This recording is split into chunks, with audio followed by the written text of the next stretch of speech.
नमस्कार, स्वागत है आप सभी का। ग्राउंड रिपोर्टर देख रहे हैं आप और मैं हूं आपके साथ कृतिका। ग्राउंड रिपोर्टर बुलेटिन की शुरुआत बड़ी खबर के साथ करेंगे सहारनपुर से, जहां पर खिलाड़ियों का खाना टॉयलेट में बनवाया गया और इसका एक वीडियो भी जमकर वायरल हो रहा है। आपको बता दें कि खिलाड़ियों का खाना जो है उसे टॉयलेट में बनवाया गया, वहीं रखवाया गया और इस पूरे मामले में अब क्षेत्रीय क्रीड़ा अधिकारी अनिमेश सक्सेना को फिलहाल निलंबित भी कर दिया है।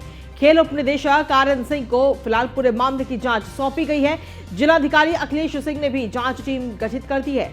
एडीएम के नेतृत्व में मामले की जांच जो है वो पूरी टीम करती हुई नजर आएगी। दरअसल इन खिलाड़ियों का जो खाना है वो टॉयलेट में बनवाया गया, वहीं पर रखा गया था और ये वीडियो भी काफी जमकर वायरल हुआ। सहारनपुर की खबर आपको बता रहे हैं। फिलहाल अब इस पूरे मामले में क्षेत्रीय क्रीड़ा अधिकारी अनिमेश सक्सेना को निलंबित कर दिया गया है। खेल उपनिदेशक आर.एन. सिंह को भी फिलहाल पूरे मामले की जांच सौंपी गई है।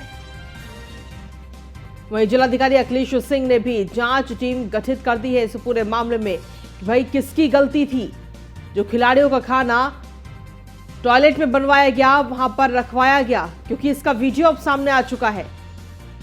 सहारनपुर की खबर आपको बता रहे हैं, जहां खिलाड़ियों का खाना जो है वो टॉयलेट में बनवाया गया, वहीं पर रखवाया गया। फिलहाल पूरे मामले की अब जांच की जा रही है। मामले में क्षेत्रीय क्रीड़ा अधिकारी अनिमेश सक्सेना को निलंबित भी कर दिया गया है।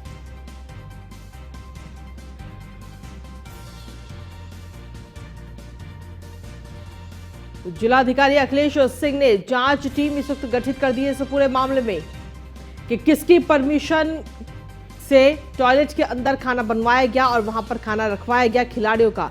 जो खिलाड़ी दिन रात मेहनत करके खेल खेलते हैं, उन खिलाड़ियों के लिए खाना जो है वो टॉयलेट में बनवाया गया, वहीं पर रखवाया गया।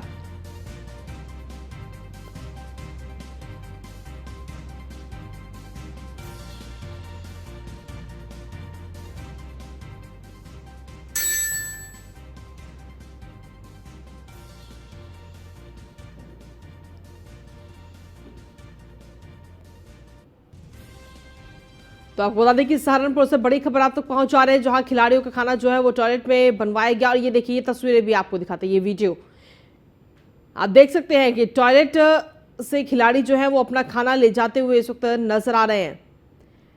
खिलाड़ियों का खाना जो है वो टॉयलेट के अंदर रखवाया गया। क्या प्रशासन के पास में और कोई जगह नहीं थी खाना बनवाने के लिए और खाना रखने के लिए? जो टॉयलेट में खिलाड़ियों का खाना रखवाया गया और खिलाड़ी वहां से खाना लेकर जाते हुए भी नजर आ रहे हैं। इस बीच ये वीडियो जमकर वायरल हो गया है। ये वीडियो आपको दिखा रहे हैं, सहारनपुर की ये तस्वीरें हैं। अधिक जानकारी के साथ मनोज कुमार जुड़ गए हैं फोन लाइन पर। मनोज, जिस तरीके से ये वीडियो इस वक्त हम देख पा रहे हैं, काफी घिनौना इसे कहा जाए, क्योंकि जो खिलाड़ी हैं वो अपने दिन रात मेहनत करके खेलों में जीतने की कोशिश करते हैं, लगातार मेहनत करते हैं और उन खिलाड़ियों के साथ में इस तरीके का बर्ताव, क्या इस तरीके से उनको खाना मिलेगा? बिल्कुल, मैं आपको बताना चाहूंगा, ये 2 दिन पहले यहाँ एक कबड्डी प्रतियोगिता हुई थी, जिसमें 200 से ज्यादा खिलाड़ी आए थे। उनके लिए जब खाना बनाने की व्यवस्था थी वो इन्होंने टॉयलेट में करा दी थी और वो भी चौंकाने वाली बात ये है, पुरुष टॉयलेट था, जिसमें ये लड़कियां जो छात्राएं हैं, जो खिलाड़ी कहेंगे, ये जाती थी और वहाँ अपना खाना खा रही थी। और वीडियो में भी आप देख रहे होंगे, ये वायरल होने के बाद जो हंगामा मचा। और जब हमने जो जिला क्रीड़ा अधिकारी हैं अनिमेश सक्सेना, उनसे बात की, तो उनसे बात करने पहुंचे तो वो इस मामले को इतना सहज ले रहे थे कि जैसे कुछ हुआ ही नहीं। उनका कहना था कि उस दिन बारिश हो रही थी, बूंदाबांदी हो रही थी, तो हमने खाना तो चेंजिंग रूम में करा दिया था, जबकि चेंजिंग रूम नहीं है, ये टॉयलेट है, जो साफ वीडियो में दिखाई दे रहा है। इस विषय में बाद में जब जिलाधिकारी महोदय ने खबर चलने के बाद संज्ञान लिया और लोकल स्तर पर एडीएम को जांच दी और जब ये खबर न्यूज 1 इंडिया पे दिखाई गई, उसके बाद लखनऊ से देर रात इसमें कार्रवाई करते हुए जिला क्रीड़ा अधिकारी को निलंबित कर दिया गया। जिस तरीके से देखा जाए तो क्या सिर्फ एक ही व्यक्ति की गलती थी? क्योंकि टीम तो पूरी थी ना, वहां पर अधिकारियों की भी पूरी टीम रही होगी। क्या उनमें से किसी ने संज्ञान नहीं लिया इस चीज का? पहले से जब वीडियो वायरल हो जाता है तभी सभी लोग संज्ञान लेते हैं, तभी निलंबन की कार्रवाई की जाती है, उससे पहले सब क्या सोते रहते हैं? अधिकारी तो सब थे, लेकिन जो जिला क्रीड़ा अधिकारी है, सारी जिम्मेदारी उनकी थी। उनको ही देखना था कि कहाँ खाना बनेगा, कैसे खिलाड़ियों के लिए खाना परोसवाया जाएगा। तो ये सब उन्हीं के विवेक के अनुसार ये काम हुआ था, तो इसीलिए सारी जिम्मेदारी उन्हीं की तरफ मानी गई थी। हालांकि जब हमने जिला क्रीड़ा अधिकारी से बात की थी, निलंबित जिला क्रीड़ा अधिकारी से, तो वो कह रहे थे कि एक जो रसोईया है उसकी गलती है, हम उसको डांटेंगे फटकारेंगे। तो वो मामले को इतना इजी ले रहे थे कि डांटे फटकार के मामला निपटा दिया जाएगा। लेकिन जब खबर चली और चलने के बाद लखनऊ बैठे अधिकारियों ने इसका संज्ञान लिया, तो ये रात तक कार्रवाई की गई। चलिए, शुक्रिया तमाम जानकारी देने के लिए मनोज। और इसी के साथ चलिए अगली खबर का रुख कर लेते हैं लखीमपुर खीरी से, जहां पर दो बहनों के साथ रेप के बाद हत्या का पूरा मामला सामने आया था और अब इस पूरे मामले में एसआईटी ने अपनी जांच जो है वो तेज कर दी है। एसआईटी ने अदालत से सभी आरोपियों की रिमांड मांगी है और आज 72 घंटे की रिमांड, पुलिस रिमांड मिल सकती है। आरोपियों को घटनास्थल पर एसआईटी जो है वो लेकर जाएगी, पूरी पूछताछ उनसे की जाएगी कि पूरा घटनाक्रम क्या रहा था, कैसे दोनों बच्चियों को वो वहां लेकर पहुंचे और कैसे तमाम चीजें वहां पर हुई, क्यों हत्या की गई, इसके पीछे वजह क्या थी। इन तमाम चीजों को लेकर अब एसआईटी जांच लगातार कर रही है। मौके पर वारदात का रिक्रिएशन एसआईटी कराएगी। आरोपियों की निशानदेही पर सबूत भी बरामद किए जाएंगे। वारदात से जुड़े तमाम पहलुओं पर आरोपियों से एसआईटी जो है वो अब पूछताछ करेगी। अधिक जानकारी के साथ संवाददाता अवध जायसवाल जुड़ गए फोनलाइन पर। अवध, क्या कुछ ताजा अपडेट? अब एसआईटी जो है इस पूरी वारदात का रिक्रिएशन कराएगी। देखिए, आपको बता दें कि आरोपियों को 72 घंटे पुलिस रिमांड में लिया जाएगा, जहां पूरे सबूत साक्ष्य इकट्ठा किए जाएंगे। उसके साथ ही एक चीज पता लगाने की कोशिश की जाएगी कि आखिर इस पूरे जो क्राइम हुआ थी, पूरी वारदात हुई थी, उसमें किस आरोपी का कितना रोल है, कितनी उसकी सजा है, कितना उसका कौन सा है उसने यानी अपराध किया है। इस तमाम चीजों का पूरे प्रकरण में पता लगाया जाएगा। उसके बाद सभी आरोपियों से पूछताछ की जाएगी और जो घटना से जुड़े साक्ष्य हैं वो कहाँ छुपा रखे हैं और इस घटना के पीछे कौन सा कारण था, घटना के समय घटना कोई साजिश थी, अचानक घटी, इस तरीके के तमाम साक्ष्य एसआईटी इकट्ठा करेगी और इनसे पूछताछ करेगी। एसआईटी जो है सभी आरोपियों से पूछताछ करेगी। जी, आज जिस तरीके से एसआईटी की अगर बात करें तो आज ही रिमांड ली जाएगी आरोपियों की? जी, रिमांड अर्जी कल ही डाल दी गई थी और आज कोर्ट के समय ये अनुमान लगाया जा रहा है कि 12 बजे यानी सभी आरोपियों की रिमांड मिल जाएगी। चलिए, ठीक है, शुक्रिया तमाम जानकारी देने के लिए अवध। और इसी के साथ चलिए अब खबरों में आगे बढ़ेंगे, बात करेंगे अब लखनऊ से इस वक्त की बड़ी खबर की, जहां पर विधानसभा के मानसून सत्र का आज दूसरा दिन है। आज सदन के हंगामेदार रहने के आसार सीधे तौर पर नजर आ रहे हैं। आज सुबह 11 बजे से सदन की कार्रवाई जो है वो शुरू होगी। कई मुद्दों पर सदन में सरकार को विपक्षी दल जो है वो घेरते हुए नजर आएंगे, जिसमें प्रमुख मुद्दे रहेंगे महंगाई और कानून व्यवस्था। इन दोनों मुद्दों पर समाजवादी पार्टी जो है वो सरकार को घेर सकती है।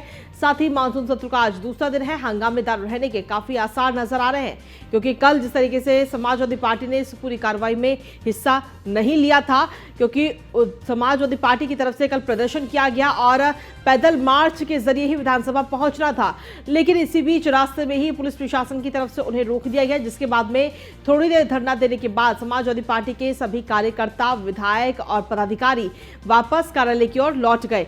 लेकिन कल विधानसभा की कार्यवाही में उन्होंने हिस्सा नहीं लिया था, जिसके बाद अब आज कहीं ना कहीं बड़े मुद्दे, तमाम मुद्दे इस वक्त समाजवादी पार्टी उठा रही है, जिसमें कानून व्यवस्था सबसे बड़ा मुद्दा है, बेरोजगारी बड़ा मुद्दा इस वक्त कहीं ना कहीं नजर आ रहा है। इन तमाम मुद्दों पर सरकार को घेरने का काम आज समाजवादी पार्टी करेगी, जिसके बाद में विधानसभा के हंगामेदार रहने के सीधे तौर पर आसार नजर आ रहे हैं। अधिक जानकारी के साथ हमारे संवाददाता अश्विनी इस वक्त जुड़ गए हैं। अश्विनी, देखिए, कोशिश लगातार समाजवादी पार्टी कर रही है सरकार को घेरने की। सबसे पहले 5 दिन तक लगातार प्रदर्शन करने की बात कही गई, लेकिन उसमें सफल नहीं हुई। उसके बाद में कल पैदल मार्च निकाला गया कि कार्यालय से लेकर विधानसभा तक पैदल आएंगे, लेकिन वो भी कहीं ना कहीं सफल नहीं हो पाया, जिसके बाद में अब आज काफी हंगामेदार रहने के आसार नजर आ रहे हैं। सदन के अंदर समाजवादी पार्टी सीधे तौर पर सरकार को घेरेगी, महंगाई, बेरोजगारी, कानून व्यवस्था, इन तमाम मुद्दों को लेकर। 14 तारीख को से समाजवादी पार्टी ने ऐलान किया था कि अगले 5 दिनों तक लगातार वो विधानसभा के अंदर जो चौथे चरण की प्रतिमा वहां बैठकर सरकार की नीतियों के खिलाफ प्रदर्शन करेंगे, लेकिन पुलिस ने उनको इजाजत नहीं दी थी। तमाम समाजवादी पार्टी के विधायक थे, उनको हिरासत में लिया गया था, तमाम लोगों को नजरबंद किया गया था। लेकिन उसके बाद से ये माहौल गर्म था और उसके बाद ही तभी 14 तारीख को ही अखिलेश यादव ने ऐलान किया था कि जब मानसून सत्र 19 सितंबर से शुरू होगा तो उस दिन समाजवादी पार्टी के राष्ट्रीय अध्यक्ष समेत पूरा जो कुनबा है, जितने विधायक हैं, सभी लोग समाजवादी पार्टी से पैदल मार्च करते हुए विधानसभा तक जाएंगे। हालांकि पुलिस ने पहले इजाजत भी थी, लेकिन भीड़ इतनी ज्यादा जुट गई थी जिसके बाद पुलिस को कहीं ना कहीं अपना फैसला बदलना पड़ा और समाजवादी पार्टी के राष्ट्रीय अध्यक्ष हैं उनसे बातचीत करनी पड़ी कि आप लोग सिर्फ विधायक जाएं, जो कार्यकर्ता है तमाम अन्य उनको ना जाएं। लेकिन इस पर समाजवादी पार्टी राजी नहीं हुई, जिसके बाद कहीं ना कहीं पुलिस ने सख्ती दिखाई थी और समाजवादी पार्टी को के जो नेता थे, विधायक थे, उनको रोक दिया था, बाकायदा बैरिकेडिंग लगाई थी और उसके बाद आने से रोका गया था। जिसके बाद समाजवादी पार्टी ने कल जो विधानसभा सत्र चल रहा था उसमें शिरकत नहीं की, लेकिन आज संभावना शिरकत करेगी, लेकिन हंगामा होना तय माना जा रहा है क्योंकि समाजवादी पार्टी कहीं ना कहीं अपने अस्तित्व बचाने के समय लड़ाई लड़ रही है और ऐसे में उसके पास मौका है, सदन है और वहां पर अगर अपनी बात रखेगी तो निश्चित तौर पर इसका असर जनता के बीच होगा। तमाम मुद्दे भी अव्यवस्था को लेकर के लगातार सरकार करती रहती है, जबकि अभी हाल ही देखा गया कि लखीमपुर की घटना हुई तो कहीं ना कहीं समाजवादी पार्टी के पास अभी हाल ही का एक बड़ा मुद्दा है। साथ ही साथ बेरोजगारी और महंगाई भी एक बड़ा मुद्दा है जिसको लेकर के समाजवादी पार्टी सरकार को घेरने की कोशिश करेगी। आजम खां पे देखा गया एक और मुकदमा दर्ज हुआ, संभावना पूरी है कि आजम खां के मुद्दे को भी समाजवादी पार्टी जो सदन में उठाएगी। निश्चित तौर पर हंगामेदार होने के आसार ही नहीं है, पक्का माना जा रहा है कि आज अगर समाजवादी पार्टी सदन में मौजूद रहेगी तो निश्चित तौर पर हंगामा होना तय है। जी चलिए ठीक है, लगातार आप बने रहिए, आगे और भी तमाम खबरों पर आपसे अपडेट्स और जानकारियां लेंगे। और वहीं लखनऊ से इस वक्त की एक और बड़ी जानकारी मिल रही है जहां पर उत्तर प्रदेश भाजपा की आज बड़ी बैठक होनी है, जिसमें आपको बता दें कि प्रदेश अध्यक्ष भूपेंद्र चौधरी संगठन की समीक्षा करेंगे। अध्यक्ष बनने के बाद पहली बार संगठन की बैठक लेंगे भूपेंद्र चौधरी। संगठन के सभी विभागों और प्रकोष्ठों की भी बैठक होगी। सुबह 11 बजे इस बैठक की शुरुआत होगी। तो सीधे तौर पर लक्ष्य की तैयारी की जा रही है, लक्ष्य को भेदने की तैयारी की जा रही है। 2024 में जिस तरीके से लोकसभा चुनाव है तो उसकी तैयारी में इस वक्त भारतीय जनता पार्टी जुटी हुई है। लगातार बैठकों पर बैठकों का सिलसिला जो है वो लगातार चल रहा है। अधिक जानकारी के साथ अश्विनी द्विवेदी लगातार हमारे साथ बने हुए फोन लाइन पर। अश्विनी, देखिए भारतीय जनता पार्टी सीधे तौर पर तैयारी कर रही है अपने महालक्ष्य को भेदने की 2024 की।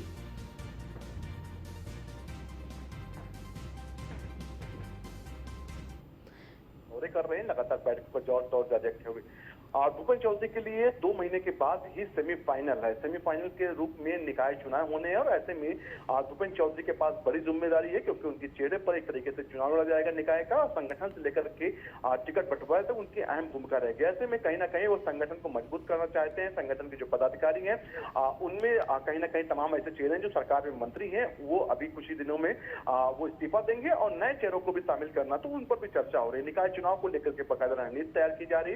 तभी 16 जो नगर निगम यूपी में सब पर जीत की कहीं ना कहीं परचम लहराने की बात हो रही है। पश्चिमी उत्तर प्रदेश में मुरादाबाद सदी कुछ नगर निगम है जहां पर भारतीय जनता पार्टी अपना हार का सामना करना पड़ा था पिछले चुनाव में, तो वहां पर भी इस बार कहीं ना कहीं बेहतर चुनाव लड़ने और जीत का मंत्र लेकर के जो है भूपेंद्र चौधरी आए हैं। निश्चित तौर पर आज की जो बैठक होगी वो कहीं ना कहीं निकाय चुनाव, उसके बाद एमएलसी चुनाव और 2024 का जो सबसे बड़ा रण है यानी कि लोकसभा चुनाव, उसको लेकर के होगी। उसको लेकर के अभी से रणनीति तैयार होगी कि उत्तर प्रदेश में किस जिले में कैसे कौन सी भूमिका में जो संगठन रहेगा, कहां पर किस व्यक्ति की जरूरत रहेगी, तमाम चीजों को लेकर के बाकायदा चर्चा होगी। तमाम जो प्रकोष्ठ भारतीय जनता पार्टी के हैं उसके पदाधिकारी मौजूद रहेंगे। निश्चित तौर पर आज से एक तरीके से माना जा रहा है कि 2024 और निकाय चुनाव को लेकर के जो रणनीति तैयार की जा रही है उसका अंतिम रूप दिया जाएगा। जी, जिस तरह से देखा जाए तो 24 के चुनाव की तैयारी तो कहीं ना कहीं भारतीय जनता पार्टी कर ही रही है, लेकिन इस बार उत्तर प्रदेश की अगर बात करें तो उत्तर प्रदेश में जिन सीटों पर 2019 में भारतीय जनता पार्टी कमल नहीं खिला पाई थी उन सीटों पर सबसे ज्यादा फोकस रहेगा।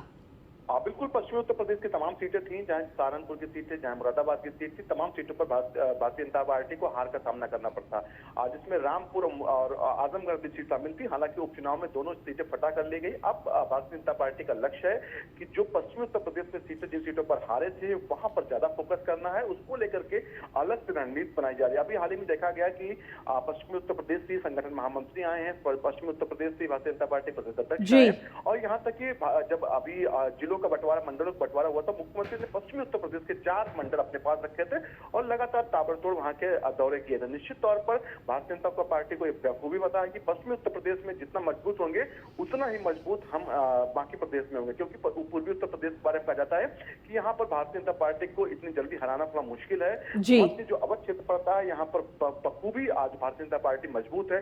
बुंदेलखंड क्षेत्र पड़ता है, वहां पर अच्छी खासी पैठ भारतीय जनता पार्टी ने बना ली। सिर्फ पश्चिमी क्षेत्र में कहीं कुछ जिले हैं जहां पर कमजोर पड़ रही जिन सीटों पर, वहां को लेकर के अभी से अलग से रणनीति तैयार की जा रही है। खुद मुख्यमंत्री योगी आदित्यनाथ उसकी मॉनिटरिंग कर रहे हैं। प्रदेश अध्यक्ष को जिम्मेदारी मिली है कि वहां का संगठन इतना मजबूत किया जाए कि 2024 का जब चुनाव हो तो जिन सीटों पर हारे थी भारतीय जनता पार्टी, उनको फतह किया जाए। जी चलिए ठीक है, शुक्रिया तमाम जानकारी देने के लिए अश्विनी। और इसी के साथ चलिए खबरों में आगे बढ़ेंगे और बात करेंगे अब उत्तराखंड से जुड़ी, जहां पर आपको बता दें कि मुख्यमंत्री पुष्कर सिंह धामी सीएम योगी आदित्यनाथ का उन्होंने धन्यवाद किया है। परिवहन निगम की परिसंपत्तियों की राशि देने पर मुख्यमंत्री पुष्कर सिंह धामी ने मुख्यमंत्री योगी आदित्यनाथ को धन्यवाद दिया है। परिसंपत्तियों की शेष 100 करोड़ की धनराशि उपलब्ध कराई गई है राज्य सरकार की तरफ से। उत्तर प्रदेश राज्य सरकार ने ये राशि उपलब्ध कराई है। उत्तराखंड परिवहन निगम को सीएम योगी आदित्यनाथ ने ये धनराशि उपलब्ध कराई है और धनराशि उपलब्ध कराने के लिए हार्दिक आभार, ऐसा कह रहे हैं मुख्यमंत्री पुष्कर सिंह धामी का। और ट्वीट करके ये जानकारी दी गई है। अपने इस ट्वीट में उन्होंने सीधे तौर पर आभार व्यक्त किया है मुख्यमंत्री योगी आदित्यनाथ का। परिसंपत्ति का विवाद जो है काफी लंबे समय से चला आ रहा था, लेकिन पिछली बार जब बैठक हुई तो उस बैठक में इस विवाद को सुलझाया गया और सुलझाने के बाद में जो शेष राशि थी उसे उपलब्ध भी अब करा दिया गया है। मुख्यमंत्री पुष्कर सिंह धामी ने ट्वीट करके लिखा है कि उत्तर प्रदेश सरकार द्वारा परिवहन निगम की परिसंपत्तियों की शेष 100 करोड़ की धनराशि उत्तराखंड परिवहन निगम को उपलब्ध कराने के लिए उत्तर प्रदेश के माननीय मुख्यमंत्री श्री योगी आदित्यनाथ जी का हार्दिक आभार। ये ट्वीट किया गया है मुख्यमंत्री पुष्कर सिंह धामी की तरफ से। साथ ही उन्होंने एक और ट्वीट किया है कि इससे निश्चित तौर पर उत्तराखंड परिवहन निगम को अपनी अवस्थापना सुविधाओं के विकास में मदद मिलेगी।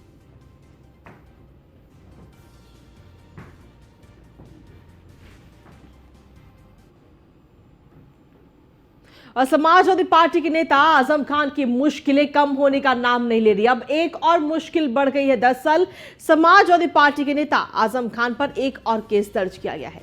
नगर पालिका की सफाई मशीन छुपाने के आरोप में यह केस दर्ज किया गया है। सफाई के लिए यूनिवर्सिटी में ये मशीन मंगाई गई थी और वापस नगर पालिका को ये मशीन नहीं भेजी गई।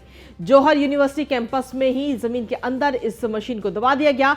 नगर कोतवाली पुलिस जांच में जुटी हुई है इस पूरे मामले को लेकर। तो अब एक और मामला दर्ज किया गया है आजम खान के ऊपर। जो मशीन थी वो वापस नगर पालिका को नहीं भेजी गई। सफाई के लिए जौहर यूनिवर्सिटी में ये मशीन मंगाई गई थी, जिसके बाद में आप देख सकते हैं, आपको दिखा रहे हैं तस्वीरों में कि खुदाई के बाद में ये मशीन निकली है जब ये खुदाई कराई गई। यहाँ पर 2 अभियुक्त पकड़े गए थे जुए के संबंध में कल। इनमें एक नाम सालिम है और एक अनवार है। ये दोनों जो माननीय विधायक हैं अब्दुल्ला, उनके बहुत नज़दीकी हैं और इन्होंने पूछताछ पर कई तरह की चीज़ें बताई थी। तो आज वाकर अली ने एक मुकदमा पंजीकृत कराया कोतवाली में, जिन्होंने बताया कि पूर्व की सरकार में एक नगर पालिका ने ज़मीन साफ़ करने के लिए, सफाई के लिए एक बहुत बड़ी मशीन खरीदी थी करोड़ों रुपए की, जिसकी कीमत थी। और वो मशीन यूनिवर्सिटी में इस्तेमाल की जा रही थी, शहर में ना करके। और जब नई सरकार बनी तो उस मशीन की खोजबीन हुई तो यूनिवर्सिटी प्रशासन ने और यहाँ के कुलपति और उनके साथियों ने मिलकर उस मशीन को कटवा कर यहाँ पर दबवा दिया है। मशीन जो झाड़ू लगाती है, ऑटोमेटिक मशीन होती है झाड़ू लगाने वाली, उस मशीन को जौहर विश्वविद्यालय में ये लोग वहीं का काम करते थे। सारा सप्लाई, सारी कंपनी बना करके अपना ईंटा रोड़ी सप्लाई करते थे, पूरा कंपनी खोले थे। एन के कंस्ट्रक्शन कंपनी लिमिटेड या एन के इंटरप्राइजेज करके था। तो उन्होंने बताया कि एक जो मशीन, बहुत पहले हम सुनते आते थे कि एक मशीन वहाँ खोद के गाड़ दी गई है, काट के गाड़ दी गई है, ऐसा करके। तो मैंने कहा भाई सही से तुम बताओ। तो उसने कहा नहीं मैं बता रहा हूँ, उसकी बात पे यकीन किया। फिर हम लोगों ने इनको लेकर के वहाँ पे खुदाई कराई, आपके सामने कराई, पूरी मीडिया के सामने कराई खुदाई दिन में।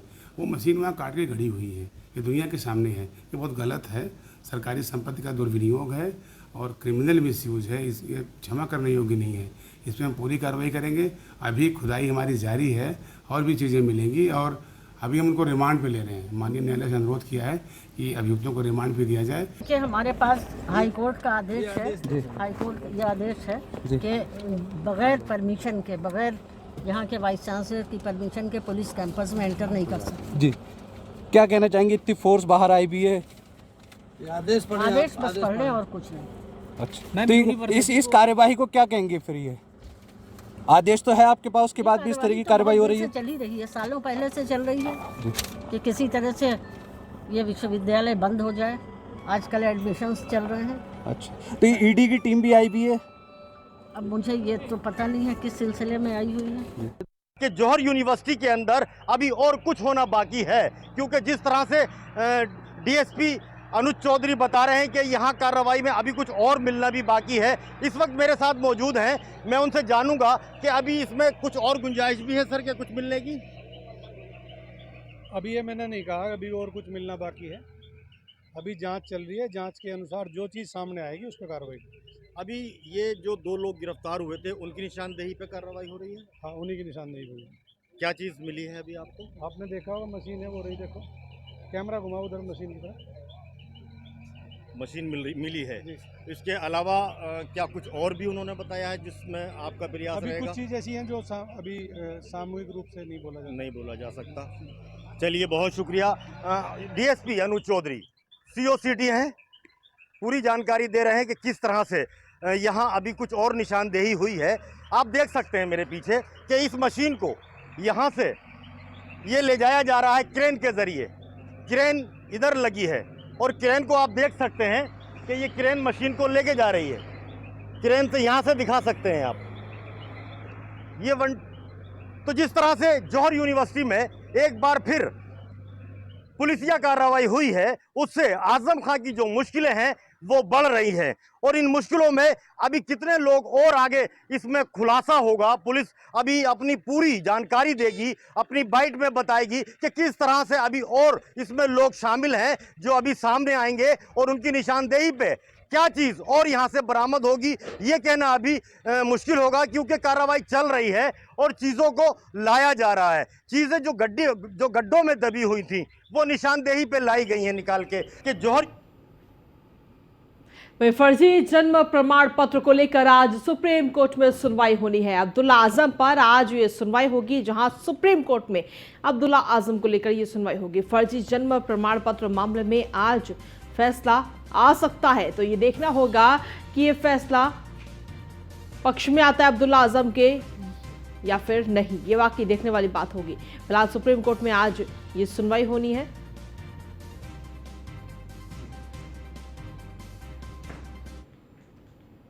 और खबरों का सिलसिला न्यूज़ इंडिया पर यूं ही लगातार जारी है। फिलहाल ग्राउंड रिपोर्टर में इतना ही। नमस्कार।